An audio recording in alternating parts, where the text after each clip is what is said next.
optic glass. Woo! We're back with Death Curse Society, guys. We hope you're ready because we got a lot of shit to talk about today. I'm your host, Red Crank. I got the Colonel. What? And I got Zigzag. Woo! We're going to jump right into it. Let's go camping. You're going to Camp Blood, ain't you? You'll never come back again. It's got a death curse.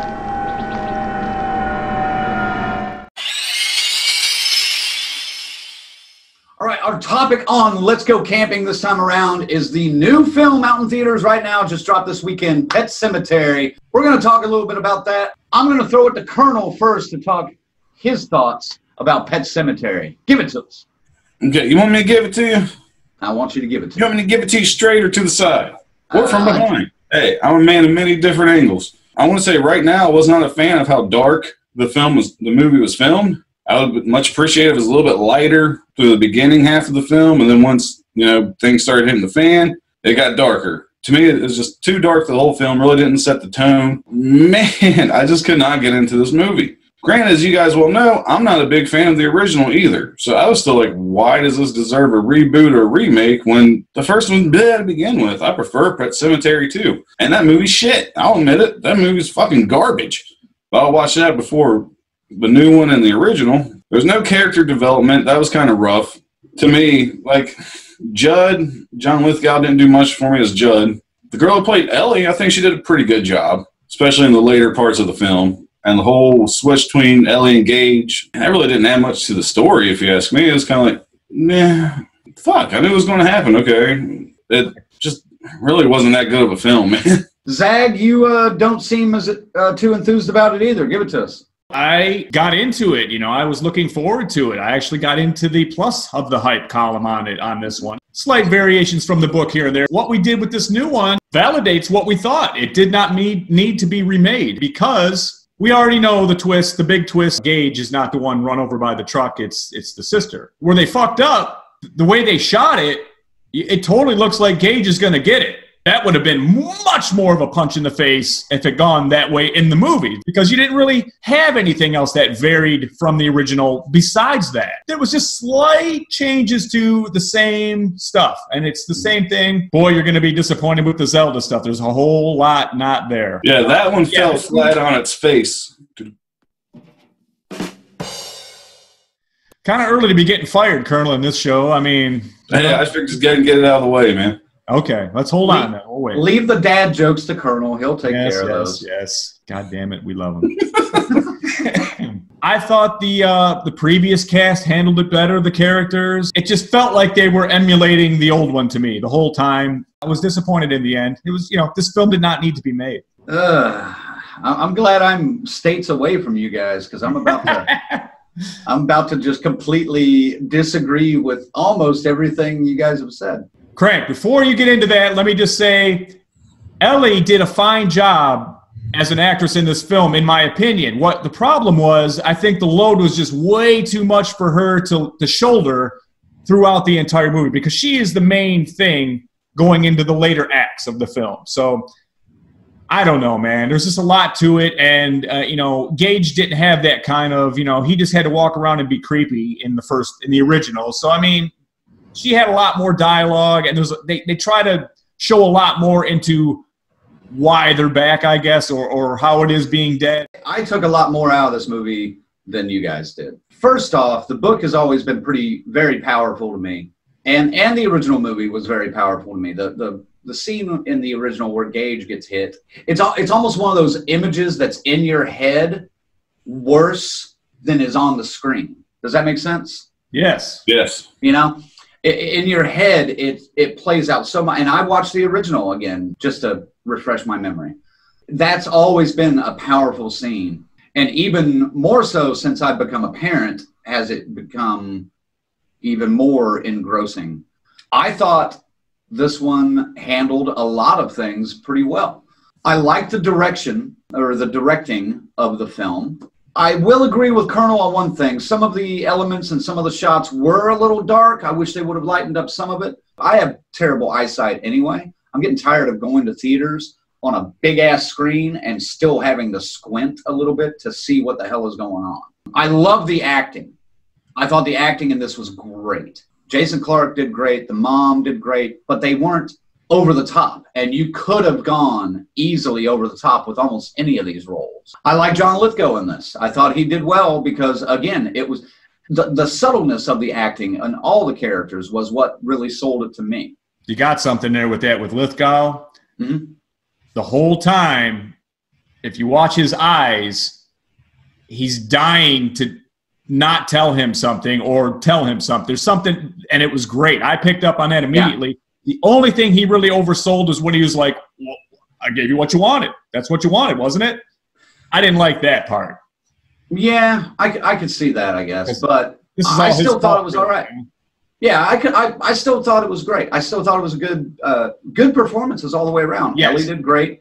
One of the things that I've always liked about this movie and the original 1989 movie and even the book is it throws death and the reality of death in your face in a way that is hard to escape.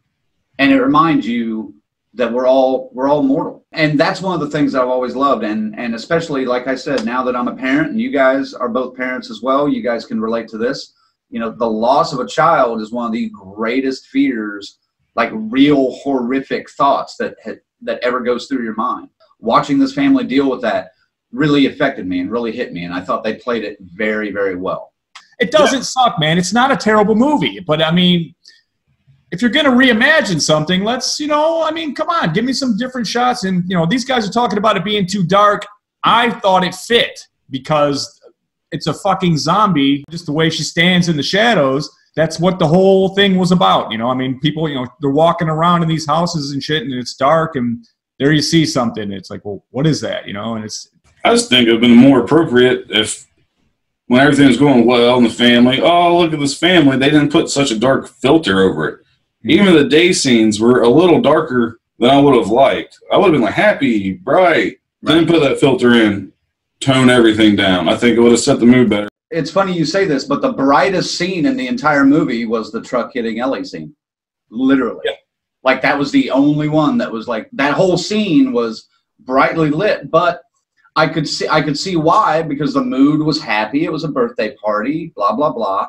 And man, as soon as that birthday party scene started, I like sunk down in my seat a little bit. I was like, oh my God, here it comes. Yeah. And I knew the twist was coming, and I knew what was going to happen. And I'm just like, I'm holding on to myself, and I felt this dread of like, I don't know if I'm ready for this, and so I thought they did that really well. Let's talk about differences and comparisons to the original a little bit more in the book that you liked. Let's start with Zag on this. You got any comparisons to the original in the book? I expected it to be a little different. They showed a younger picture of Zelda and stuff, and she's clearly traumatized by this whole thing. The wife is fucked up going into this. Before any of this even transpires, she's got baggage with this. So it just all comes to a head during the traumatic, shit she goes through. I thought the way they told this in the movie, the Zelda story, I thought they did it better than they did in the original. I wanted more. I wanted more as well, because the book it's such a deep dive in the book, of course, but and it's hard to put all of that into a movie. Hell, the movie would have been another hour and a half long. That part, as far as the new movie, Zelda's demise was okay. I was okay with it. That part is cool. I like what they do with Zelda in this one. At least she played a little more of a prominent role throughout the course of the story. Granted, she wasn't nearly as scary as she was in the original. I was a little disappointed, honestly. I think before seeing this movie, I was hyping her up so much in my mind, like, okay, they have to go over the top on this, and they really didn't. Again, like I said, it's almost like they fell down a shaft and landed flat on their face on this one. You had to go there, didn't you? I did. Colonel. As far as the book to the movie, both of the movies, actually, there's so much more, obviously, in the book, and there's just some of it Stephen King is a master, okay, of tying the shit together. Some of these hackney directors just don't get that nuance of it and the connection of something. And some of the shit just don't transfer from word to film. It just won't work that way. So that's what I think we have here, and I think that's why some of the stuff is omitted from the movies. All right, so we've already talked a little bit about this. But let's dig a little deeper about the twist. The big twist that was revealed in the trailer that is in this movie is that rather than Gage, who dies in the book by the wheels of the truck that go round and round, it's not Gage in this movie. It's Ellie, the older daughter of the family. Let's talk about that. Did that affect the movie for you guys, Colonel? Did that twist change anything for you? No, not at all, because I knew it was coming. Yeah. Like, why would it affect anything when I see it clear as day? You're right. I mean, there for a little bit, they did have you believe that was going to be Gage. For a second, it's like, oh, duh, wait a minute, never mind, it's Ellie. But just for a split second, you thought, ooh, they're going to get both of them? That would have been more gut-wrenching than anything. I thought it was interesting, and I don't know if this was a directorial choice or a script choice. I like the fact that Church was there, and Church is the one that draws her out to the road. I thought that was an interesting thing, because was that just unintentional, or was that Church thinking, hey, there's a truck coming. Come here, bitch. You know, it's your turn. I saw it as more sinister that Church was drawing her out to be killed. Well, all I could think, I mean, at the time, same with Colonel, I was like, oh boy, we're going to have a Glenn Abraham Walking Dead situation. They're both going to get it, you know? And, you know, I mean, and then, you know, we knew the twist was coming, but I mean, boy, oh boy, again, dudes, whoever made that decision to put that in the trailer, this isn't for you. Horror is not your thing. Oh, now you fucked up. Now you fucked up. Now you fucked up. You have fucked up now. Now you fucked up. Now you fucked up. Now you fucked up. Now you fucked up. Now you fucked up. Now you have fucked up. That is the biggest fucking fumble I've ever seen in a trailer, and boy, I can't even think of the last time I've seen something that fucking revealing, you know, where it's like, really? Because that would have, like, again, put everybody off balance, you know, for sure. There's something to a 3 or 4 year old walking around, and he, you know, he's got a limited vocabulary in the first one. Gage does, the dead Gage, and he's creepy and scary. I like it. It works. The reaction to the death of Gage in the first one, it's you got to look away almost. You know, it's fucking hard, man. It's hard. I mean, you tighten up, you tense. Yeah, especially when you just see that little fucking shoe rolling. Yeah, that's what I was gonna say. That one little shoe that pops into the frame. Ugh. So this is, I mean, they're both broken. You know, mom's there already pretty much ready to throw up on the ground, you know, and then dad sees it too. And, you know, and Ellie is nice and twisted up and everything. Her hands kind of propped and everything. It looks good. But again, yeah, she should have been thrown about 100 feet, splatted into a tree or something. See, you know, there was a couple of gory things they had going. The hitchhiker had a pretty good effects on his head and stuff. Although, I don't know about you guys, man. That whole hitchhiker harbinger shit. Pascal? Yeah, you know. Yeah, they're talking about downplaying fucking Pascal's importance, man. Jesus Christ, that's another big gripe I got. Who's the fucking character? It barely mattered, you know. Yeah. The voiceover. You helped me. You tried to help me, so now I'm going to help you. And then he goes into this biblical mumbo jumbo that, you know, dude's not even thinking about. He's still trying to figure out what the fuck's going on with the cat and everything, you know? So, I don't know. Yeah. I didn't like it, that part, and that character was wasted. You know, the only thing good about him was the makeup. It looks really gross. No, that was really good. I didn't mind the twist at all. And I'm normally one of the hardcore purists when it comes to movies and books and stuff like that you're going to meet. I struggle to deal with even the smallest of changes sometimes. But this one, for some odd reason, I didn't mind. And I think I'm starting to wrap my mind around the fact that remakes that are coming out nowadays aren't necessarily, I mean, they are remakes, but they're also modernizations. In '89, when the original movie was made, you didn't have cell phones. You didn't have the technology that we have. You know, that doesn't necessarily play too much of a part in this movie. I'm starting to look at more movies in that respect. That's kind of the tone, wasn't it? Like the whole point was moving away from the bustling city to get into the rural country, to get away from all that shit, you know? So a little bit, yeah. That was like, okay, at least they acknowledge it. I want to go back for 1 second. I thought the character development was decent in this. And one of the things I will point out to you about that is the difference that the parents had about like religion and death. I like that aspect of it, especially in this storyline because death has so much to do with it. And I thought that fit really well. I like the writing in that area. I didn't know if you guys had anything to add on that. Yeah, actually, I kind of line up with that belief of after death, nothing. It's just dark, fade to black, man. That's it. That's kind of the way I believe, So I could relate to that guy a little bit in that aspect, that one little thing, and then especially when they come back later and say, "Oh no, Daddy was wrong," what he said, and Right. actually she says it, it's like, oof. So maybe I got to rethink my life. You go to hell! You go to hell and you die! So let's talk about that ending. Yes, this is the big spoiler part. The ending, I enjoyed. I thought it was different. I thought it was a dark twist. There are too many horror movies that have happy endings. There aren't enough horror movies that have those endings that just kind of leave you unsettled and go, well, fuck, I guess they're just done. That's it. This one does that. It even alludes to it. If you guys caught it at the very beginning of the film, it alludes to what the hell's going on at the end. Well, you see the burning of Judd's cabin and the overhead shot that goes to their cabin, and then you see the car with the car door open and the bloody handprints and the door unlocked and no one to be found. And then the end of the movie, here comes the zombified family coming back with the gas tanks after they've just torched Judd's house. And they're coming after Gage, who's locked in the car. And I thought it was just a nice twist, because there's this innocent-faced kid looking out the window. Here comes the cat jumping on the hood, and he's just like, hey, he has no idea what's in store for him.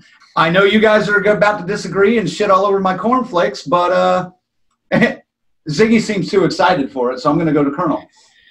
All right. Now, I'll agree with you. We did have this discussion about too many happy endings. I don't want to say I like the way that it ended. I'll say I like that it ended on a down note. I felt bad for Gage for like a fucking second. It was like the one time they actually got an emotional response out of me in this film. I could have thought of something way better, man. Just lazy fucking writing. Here's the thing. The first film ends with Dad killing Gage, kills the cat, Thanksgiving Day for cats. I was so disappointed that line didn't make the movie. Mom was killed by Gage. He goes and buries Mom. Mom comes back and kills Dad, which we just see a shot of the house and him screaming. Yeah! Well, we see her grab the knife and pull it. Right. Cut to credits. Compared to what we just got with this one, I mean, dark, demented, and entirely fucking predictable, man. And yeah, it sucks, and it's dreadful to see them staring at Gage like, we just got to kill you real quick and bury you, and then we're back to the family. So you could have come up with something. I don't know, man. Maybe someone comes to rescue Gage, and then they come out of the woods, and you see him, something else. Who? One of the truckers. A trucker? Yeah. Well, I don't know why you're so like, a trucker's going to stop and save him? A trucker stopped at the fucking Texas Chainsaw Massacre, goddammit. He can stop and then listen to. Well, he saw what was going on, though. The trucker on Texas, he saw what the hell was going on. There's nothing really going on here. The fire is next door. I thought the only thing that could have been even a little bit creepier, and you guys would probably say just cheesier, is if like Ellie would have been standing at like the driver's side door or the whatever door the kid's at, and just kind of leans in and looks in the window, and then in the background you see the mom or somebody like click the button of the door lock. That's 100 times better. Right there. Right fucking there. Maybe predictable, but a lot of endings are predictable anymore, man. I know, but this one you got to try a little harder. DCS fans, we are split. I was a fan of the movie. I'd give it a 7, man. I like the new telling. I like the reimagination of it. I like the writing, most of it, and I love the acting. Man, I'd have to give it a 4. I wouldn't tell anybody not to watch it. Like, hell, I'd honestly been better off just buying it for $20 when it comes out and save about $30 fucking dollars. I say this a lot about these slick Hollywood productions that try to do horror. They're executed beautifully. They look great for the most part. Maybe a little dark in scenes, right, Colonel? But it looks great. It's fine. But what the problem is here is you're not executing on the actual horror. And that's where we have a breakdown. And that's why I'm giving Pet Sematary a 5. A little bit of a torn deck here on Pet Sematary. We expected it to happen somewhere down the line. It only took us about 6.5 months to get there. So. Yeah. All right, that's going to wrap it up for Let's Go Camping. Thanks for listening. We'll be back right after this. Stick around. never, ever, ever, under any circumstances say, I'll be right back. Because you won't be back. I'm getting another beer. You want one? Yeah, sure. I'll be right back.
Hi, it's Kane Hodder.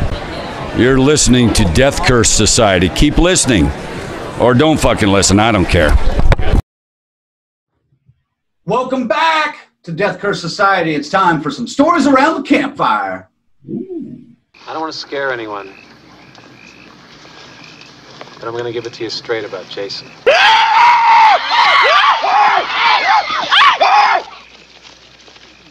Hey, come back, come back! Well, we disagreed a little bit on the first topic. This one, I think we're all going to agree, and we're probably all going to get a little pissed off. Let's talk about The Walking Dead's final 2 episodes. Just to summarize, we get hit with a treasure trove of death and oh my God moments, followed by what the fuck was that? And that's how they leave us hanging. That's about the best way to put it.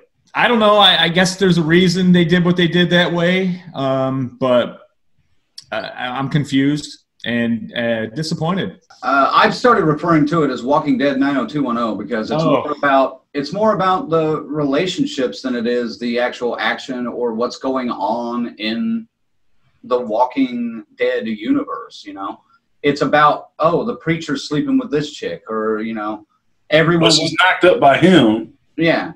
But everyone wants Carol and Daryl to hook up. And I'm like, what the fuck kind of bullshit is that? She's twice his age. So I'll start with episode 15. Boring as shit. Again, talking about people's relationships. I'm getting tired of everybody being fucking knocked up and having kids. This and that. It's like, Jesus Christ, man, fucking pull out.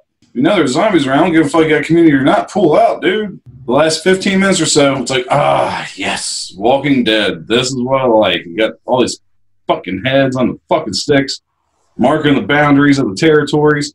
You got all the annoying ass fucking characters sitting up there, so I'm like, thank God you killed most of those fuckers off. Back to episode 16. What the fuck?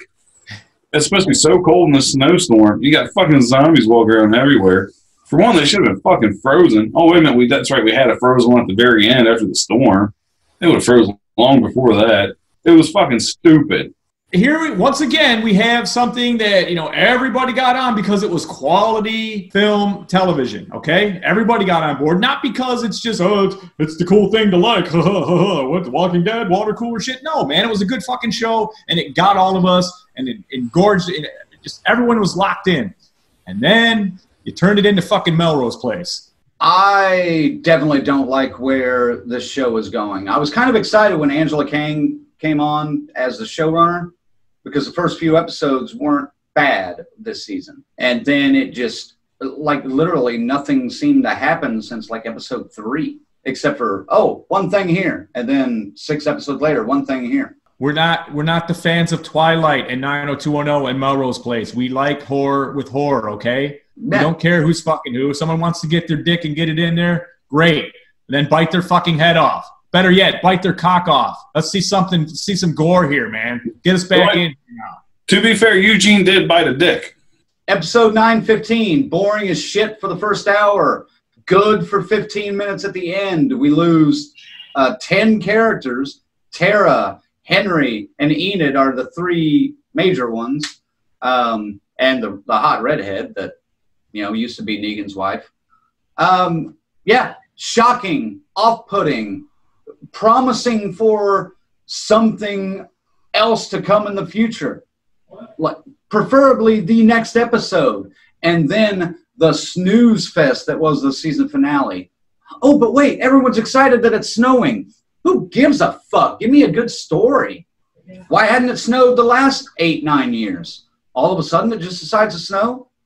Okay, good for you. You got to film some zombies in the goddamn snow. You failed miserably, in my opinion. I'm going to do this for Walking Dead. I'm going to watch episode 1 of season 10, and if it's not ball-busting, just gut-wrenching action, horror, I'm done. I'm this close to jumping ship because the show has gone down fucking hill in the worst way. Yeah, that's saying something, man, especially for our viewers. This motherfucker has defended this show to no end. I tried. All of us. He has. He has been like the last guy to be like, no, no, no, no, no, no, no. And for you to say that, that says a lot. Well, you don't do cliffhangers like the Negan cliffhanger. You don't do cliffhangers like the Governor and all the shit that they've given us over the last 9 years. And then do like a season finale with nothing, with fucking snow. That's the biggest thing you've got? No. That's all I have to say about that. Next up on Stories Around the Campfire, I want to talk a little bit about some news that got dropped last week. Mark Hamill announced in a short little video that he put on Facebook, Instagram, blah, blah, blah, blah, blah, about that he will be the new voice of Chucky in the new Child's Play movie coming out soon, this summer. I fucking love Mark Hamill. I'm a Star Wars fan. Luke Skywalker. Hell yeah. His voiceovers for the Joker and Batman animated series and other roles. Fan-fucking-tastic. Loved him in Sushi Girl. Even after saying all of that, I'm not stoked that he's doing the voice of Chucky. But then again, to be honest, I'm not stoked about this fucking reboot. This is one remake I'm not excited about. And it sounds like the fact that Mark Hamill is voicing Chucky doesn't change your mind at all, one way or the other. No, and I'm a fucking Star Wars nerd, man. I love this guy. Yeah, this is another remake I'm not excited about.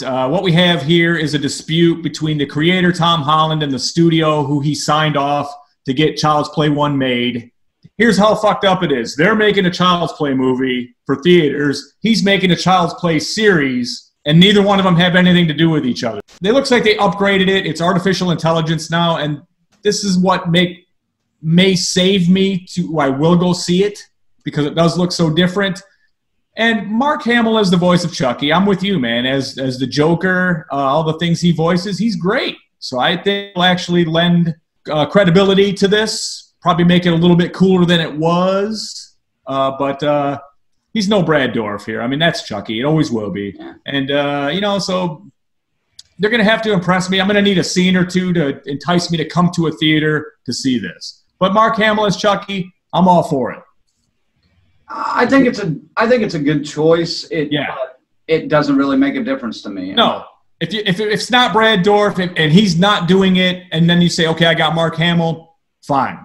Right. That's it. If I want Brad Dourif, of course, but next up we're going to talk about The Curse of La Llorona, which drops in theaters April 19th. But check out this trailer and we'll be right back. Trisha, I'm very sorry about your loss. It's your fault! I can't even imagine how you must feel. Your children, Rinsing, are safe now. but had they heard her crying? Have they felt the sting of her tears? They will. And she will come for them. Who? La Llorona.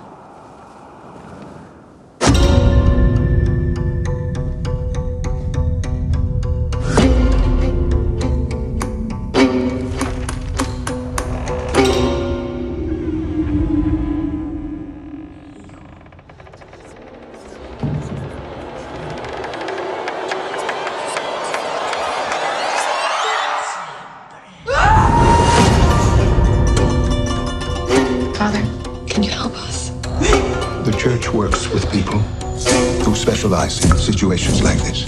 Get to La Llorona. Is she coming? She's already here. What do we do?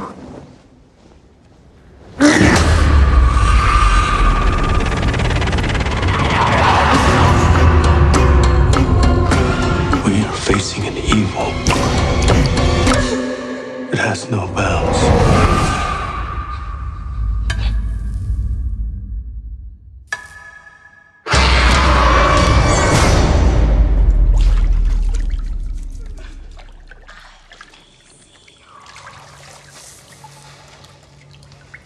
Rinsing.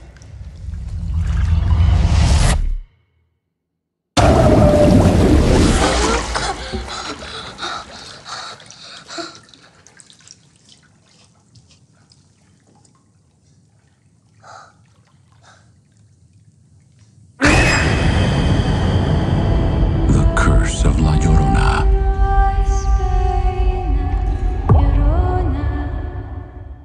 Okay, produced by James Wan, the recent master of the jump scares and the camera tricks. Curse of La Llorona. It just looks like one of those jump scare kind of movies. It's got a little bit of a story to it. I'm not expecting much from this, but I'll go see it. Exactly. We have here your standard, what we have now in the industry. It's that kind of movie, just manufactured. Looks like somebody brought probably what was a really, really cool script, but I can see, just having James Wan attached to it. You know what I mean? That's all it is. He's paid to have his name in the credits. He's got no hands on this movie. So I don't expect it to be too, it's just going to be your standard thing. Nothing new here, nothing old. If you like jump scares, you'll probably dig this. Think The Nun, probably with a couple of more scares. There you go. Might be entertaining. It'll probably look good. But, we'll go see it. We'll dissect it for you. But, yeah, I'm not expecting much out of this one. No, I completely agree with you guys. It's a fucking jump scare movie. Simple as that. It's Hollywood doing what Hollywood does. Hey, this formula works. Let's fucking replicate as much as we can. That's all it is. It seems to be a Spanish urban legend or whatever it is, Latino urban legend. So I don't know. Maybe it'll be a little more impactful for that crowd. But I guess maybe I'll do some research on it and see that helps me. If they, like how they did the Blair Witch, even though that was all bullshit, there were pages and pages and pages of legend and history of it. So if I can find some shit like that, if they were smart enough to do this, it can only help things. All right, another movie coming to theaters April 12th is Hellboy, the remake of Hellboy. Check this out. We'll be right back to talk about it. On an island off the coast of Scotland, something was summoned from the depths of hell. Something that would end mankind. And this thing you worried about, did it show up? Oh, yes. You did. We face every threat there is, and yet you take me in. Hello, son. Made me a goddamn weapon. Where's my fucking violin? Listen up, ladies and gentlemen. Out there's a 5th century sorceress who wants to bring down the curtain on London and the world. Great. Homework. Why do you fight for those who hate and fear you? You were meant for this. Out of the ashes, new Eden will emerge. Okay, I'd appreciate a prophecy with more relatable stakes. Haven't we got to be saving the world or something? Yeah, okay, come on. Let's get your game face on. Yeah, come on, let's do this.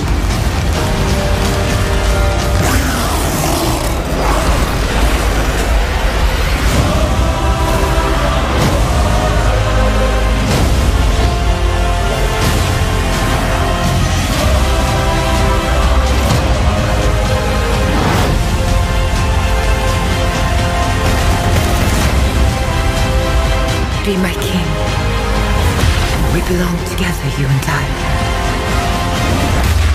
We do, but this is not gonna work, you know, because I'm a Capricorn and you're fucking nuts!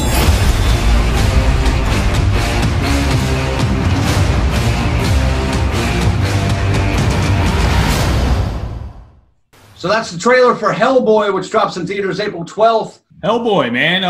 Ron Perlman did a great job with the original Hellboy, and that was kind of the whole allure of it, his just wisecracking. And the action was pretty good. It was kind of a lot of stop motion shit in that one. And those two, actually, there's two of them. This new one, I was against it. I was totally against it. I was like, man, there's no need. Once again, you don't need to do this. But it's a complete reboot. They went out and got some quality actors for it. The guy playing Hellboy looks really good, and actually, it looks good. It's believable. I'm not seeing Ron Perlman, and it looks like he's going to have the same kind of wit, short-tempered, quick responses that made the first one a lot of fun. It does look a little more Lord of the Rings epic, like a lot more shit going on. Looks like we actually get to go into hell this time and check it out. So that's interesting too. As a horror movie, maybe not, but as a dark adventure, like in the vein of maybe a League of Extraordinary Gentlemen, kind of a little dark, but still more an adventure for maybe the teens, the preteens, the preens. I mean, it looks good, but I'm still stuck on the whole Ron Perlman, Guillermo del Toro kick, man. Like, 'cause I know they were campaigning hard to get a third movie for Hellboy and make it a trilogy like they wanted, and the studios just weren't having it. I feel like this one is one that you probably should go to the big screen because of the scope. All right, so check out Hellboy if you're into it, April 12th. All right, one more trailer to drop on you right now. It's for a movie that comes out June 14th. Probably the one that we're most excited about so far, maybe. It's called The Dead Don't Die. Check this out. In this peaceful town, on these quiet streets, something terrifying, something horrifying is coming. Excuse me, we're closed. Get away from me!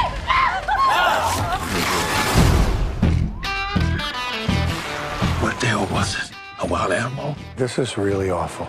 Maybe the worst thing I've ever seen. What was it, wild animals? So what are you thinking? I'm thinking zombies. What? You know, the undead. Ghouls. You look gorgeous. Oh my. Are you in this together? Flesh-eating zombies. Don't joke. It's really, really creepy.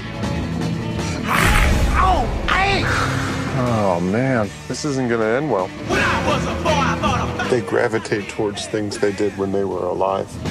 Called beer. Chardonnay. Did she just say Chardonnay? Yeah, she did. 1, 2, 3.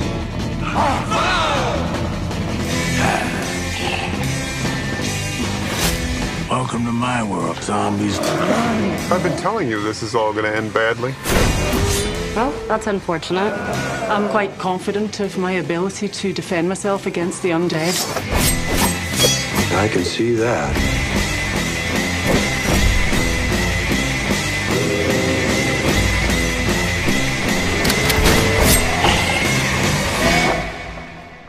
Excuse me.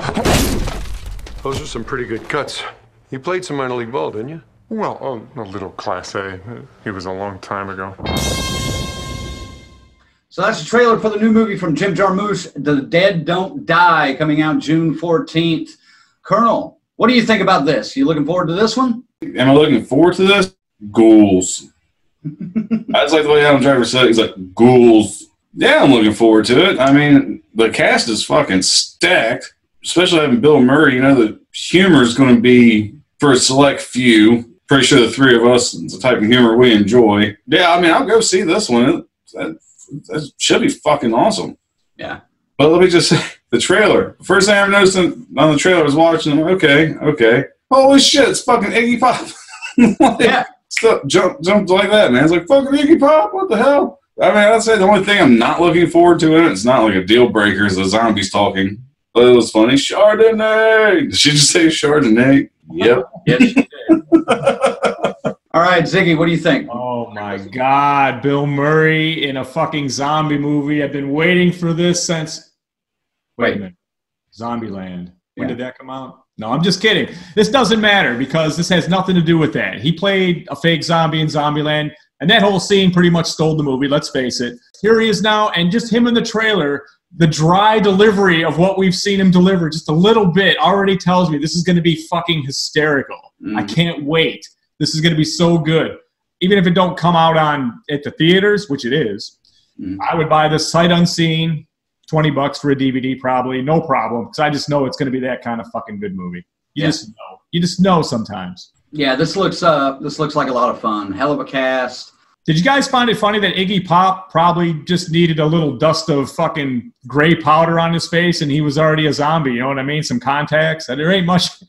He doesn't need much, no. Yeah. No, he was a rough-looking individual, man.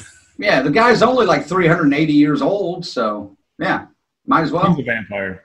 He's been around forever. I'm looking forward to it. I think this is going to be way too much fun. This could be better than Zombieland 2. I'm not sure yet. I love the zombie comedy, the Zomcom. Bill Murray at the helm. We got to be there. You should go too. And let's all laugh our asses off and then come back here and talk about it. And I guess it could suck.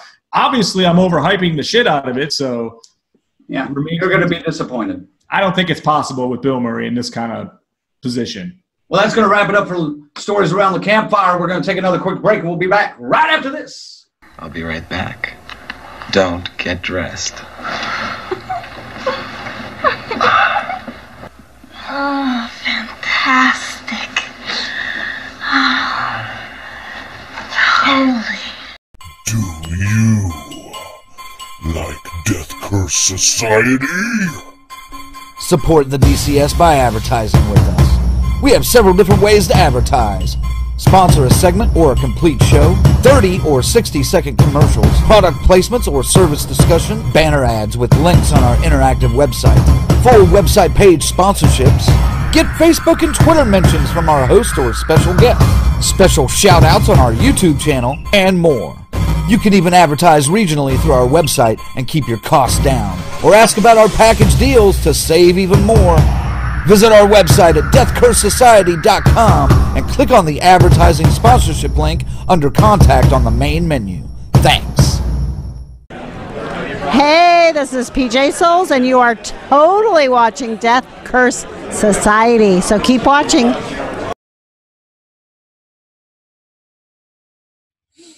All right, we're back with Death Curse Society. Thanks for tuning in. We got one more thing to cover. Let me ask you a question.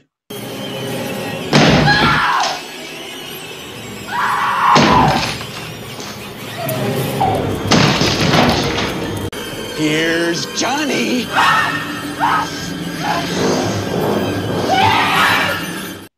Our question this time around comes from Jimmy Ogletree on Facebook. He asks, would you bury a pet in Pet Sematary? Pretty good little question. I like where you're going here. Ziggy, talk to us. Answer that for us. Wow. Based on what we know, what happens to the pets after they come back, no, because we've had a lot of good dogs and stuff like around here, and just having not be as loyal and friendly and loving as they were would be a little bit too fucked up for me. So no, I wouldn't do it. Colonel, what do you got? You know, I'm kind of zag on this one. Knowing what happens, that'd be a hard decision. An honest answer would be no, even though we had a cat many years ago by the name of Rambo. Love that fucking cat, man. I even named the damn cat. I was lucky my name got drawn on the hat and fucking cat was called Rambo, all right? He was as cool as shit, man. Like 20 fucking pounds. Was a huge-ass fucking cat. Jesus. Yeah, he was fucking massive. That was my buddy, man. He'd sleep in my bed at night with me and stuff when I was a kid. And that was a rough one to take, man. So that one I would consider, but I still wouldn't do it because he was a fucking scrapper, man. He'd tear my ass up. But now if I was curious as to what would happen if I was to bury something in the Pet Sematary, knowing what happens, God damn, wouldn't it be fucking hilarious to fucking bury a goldfish or a beta or some shit and see what happens? Like, just watch the motherfucker flop back to you. I was like... Well, it would come back to life, but only for a limited time, and then like it might dig its way out of the ground and then just die right where you bury it. Fucking zombie fish. Never seen that before. I don't think the fish would work. I don't know. Could be wrong. I don't know. Although, if you remember correctly, in the original Pet Sematary movie, there was a fish that was buried. Yes, there was. Me personally, let's see. If somebody warned me against it and said, this is what could happen, I'd probably do it. If I had seen the movies and knew what was going to happen, no, probably not. Not for a pet. But I want to throw a curveball at you guys on this. Would you do it for a child? Colonel.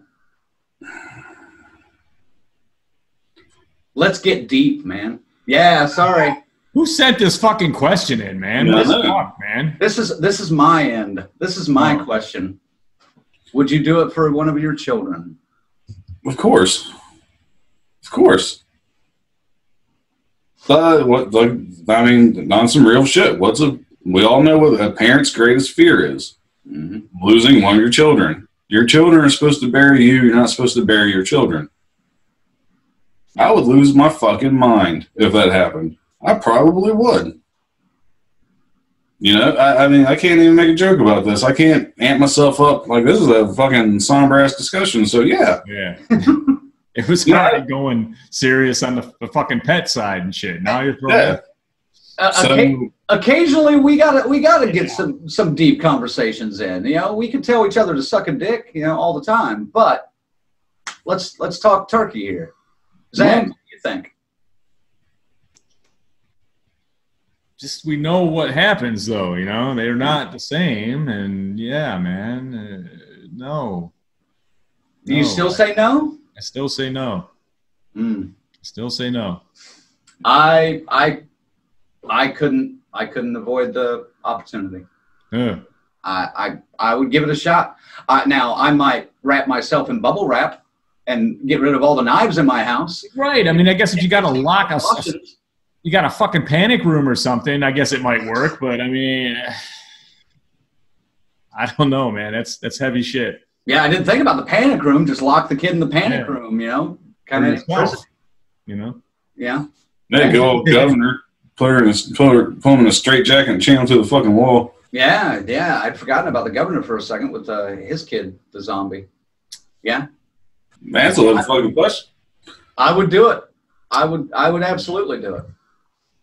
You know? Sorry to get so deep on you out there, viewers, but, you know? I need a shower now after that, man. Fucking jeez. I think every now and then we need to get serious about some stuff. I like the humor we put out, but you know, I think people would like the if one of my kids were to get run over by a truck or die for any reason, if I had any opportunity to bring them back, I'd do it in a heartbeat, man. I would do it in a heartbeat. Anyway, thank you, Jimmy. Thank you, Jimmy, for the question. Yeah, thanks, Jimmy. Yeah, Jimmy just asked about the pet. That's bad enough, man. What the hell's wrong with Jimmy? Well, so now the sad thing about my cat. What could happen? I'm like, I think Jimmy recently lost one of his pets, and you know, our condolences go out to you from the Death Curse Society, Jimmy. Thanks for being a viewer. Jimmy, we kid, of course. Yeah. His dogs were one of them. The one that passed was named Ethel, and his other dog is Junior.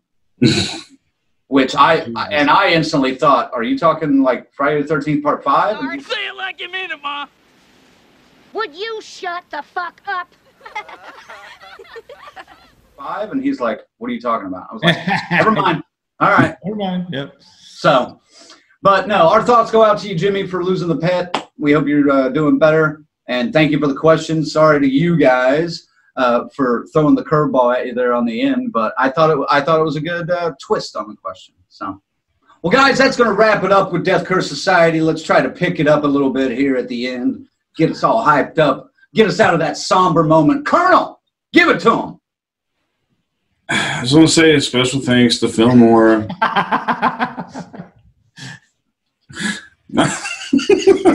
Okay. God damn it, Colonel.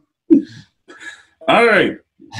Woo, you guys want the pickups? Here's the pickup. We want to give a special shout out to Fillmore and their Wondershare program that us three gentlemen use to make our little podcast look a little professional. So thank you, sir. Some madams, isms, whatever you are. Thank you. That was the weirdest pitch ever. Zigzag. Would you expect anything less? Love it. You want social media? We got social media. We got your Facebook. We got your Twitter. We got your Instagram. We got your YouTube. Just Death Curse Society, baby. That's all you got to look up. You'll find us. Talk to us. Connect with us. See what we got. You know, disagree with us. Send us money. Throw food. No anthrax or anything like that. But you know what to do, man. Death Curse Society. We're all over the fucking world for you. Woo! Social media out the ass. Dude, I like Anthrax. Send me some. I like Motley Crue, too. Send me some of that, too. You know? Iron Maiden. Send me some of that. You keep that Anthrax shit. Talking about the band, of course. Oh! We love Anthrax. Scotty and Charlie Benetti. See you in a week, buddy. Motor City Nightmares. That's true. Let's mention that, because if you guys are in the Detroit area, Zigzag will be at Motor City Nightmare. I'll be there the 27th, but Saturday. But there's a bunch of shit going on. And the highlight of the whole thing, a Hellraiser reunion panel with everybody from the cast, including Clive Barker himself. If you can't make it, Zag's going to tape the whole fucking thing. So we'll have it out here for you in a couple weeks. So if you're in Detroit and at Motor City Nightmares, look for Zigzag. He'll probably be the guy wearing one of these shirts. Oh, look, it's the Death Curse Society official t-shirt.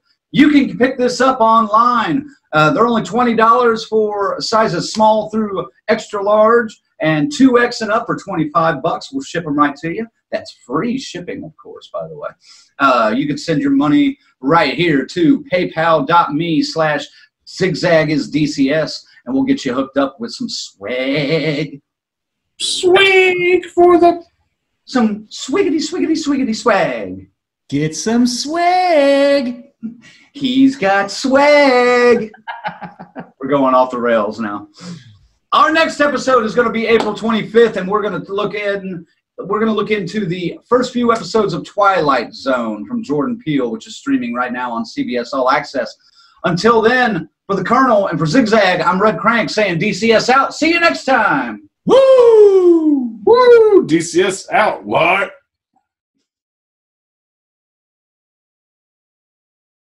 For a point, I'd say the Alive alley is cool. Is it Allie? Ellie.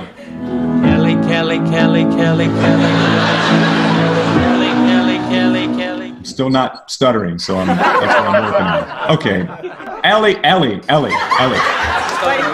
You're a fucking mumbling, stuttering little fuck. You know that? Ellie. You're fired. Get the fuck out of here, Tommy. You motherfucker! I almost had him! You stuttering prick yet!